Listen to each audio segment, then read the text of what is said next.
Today, we're talking about credit card debt. That tightness in your chest when the statement comes in and the cards are all maxed out. I'm fixing that for you. But I'm not going to give you another useless 5 easy steps to fix your debt video. Because in order to beat the credit card companies, you need to understand the psychology behind their traps.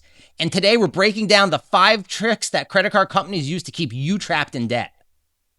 To really fight credit card debt, understanding that balance ain't enough. You need to understand their tactics. The fight isn't about money, it's about psychology, and that's their game. And once you understand their game, you stop playing it blind. Scuzzy Tactic 1. Minimum payments. Our first tactic is the minimum payment. Credit card companies aren't guessing. They know exactly how you're going to behave under stress. They know that you're more likely to avoid bills when that number feels too big and overwhelming. They also know that you're more likely to make an itsy-bitsy small payment just to feel that temporary relief. But the longer you wait with the balance, the more that interest piles up.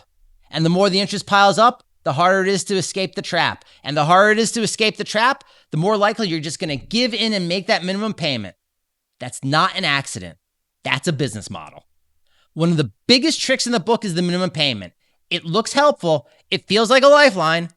You open the statement, you think, oh, okay, I can do at least that. But the minimum payment is not designed to get you out. It's designed to keep you in. Just when I thought I was out, they pull me back in. It gives you the feeling of progress without the reality of progress. That is powerful psychology. Because human beings love relief. We will take a little relief today, even if it costs us a lot tomorrow. And the credit card companies know that are banking on it. So they give you a number that feels manageable. Not because it's good for you.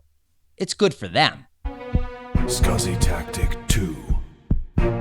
Confusion. Our second tactic is confusion. Interest rates, fees, penalty rates, late charges, balance transfers, promotional offers, due dates, grace periods. It all creates an overwhelming psychological fog. And fog creates paralysis. When people don't understand something, they avoid it. And when you avoid your credit cards, the debt piles up, the late fees pile up, and the interest piles up. That is why one of the biggest things you can do is make the debt simple. Not easy, but simple. Answer 5 questions and leave it alone. Who do I owe? How much do I owe? What's the interest rate? What's the minimum payment? Am I current late or being sued? Those questions cut through the fog and get you thinking strategically. Scuzzy Tactic 3. Shame. Our third tactic is shame. And this may be the most powerful one. Shame makes you feel like debt is a personal failure. It makes you think, I should have known better. I'm bad with money. I'm irresponsible. And credit card companies know that once you believe that, you are easier to pressure. You stop asking questions. You don't negotiate with them. You don't challenge their fees. You don't look at your legal options. You just want to make the pain stop. Ow! But debt is not a moral identity. Debt is a business dispute. Say that again. Debt is a business dispute. And once you understand that debt is a business dispute, everything changes. Because businesses negotiate. Businesses demand documents and proof. Businesses look at the numbers. Most importantly, businesses do not panic because someone just sent them a scary letter. They respond strategically. This sucks. Change it. Real quick, this channel teaches financial literacy totally for free.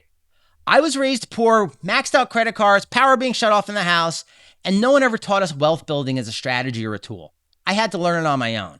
Now I'm teaching my 15-year-old son and you all about it. We are always free, no sponsors, no courses. My only ask is that you like, subscribe, and hit that bell.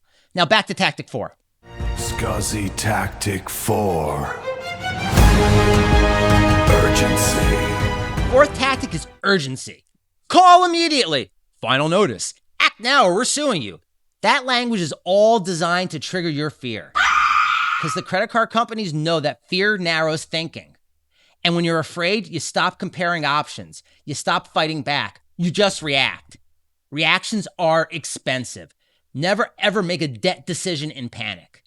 Slow the world down. Read the letter. Check whether they can prove what they claim. Think through your options. Scuzzy Tactic 5. Isolation.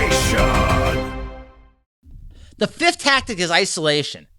Most people don't talk about credit card debt. They hide it. They pretend it's not happening. They carry it alone. But credit card debt is common. 56 million Americans right now are maxed out on at least one card. Collection letters are common. Lawsuits are common. Settlements are common. And most importantly, defenses are common as well. It all feels terrifying because you're seeing it for the first time. But the card companies aren't, and they're counting on your ignorance. They do this every day. They're counting on the fact that you don't know and that you're going to panic. Don't try to fight the credit card companies with emotion. They will squish you like a cockroach. Why don't the big guys crush you like the cockroaches you are? You need to fight them mechanically, logically, and strategically. That's the benefit of learning the psychology behind their bullshit. To stop being manipulated and to start being strategic.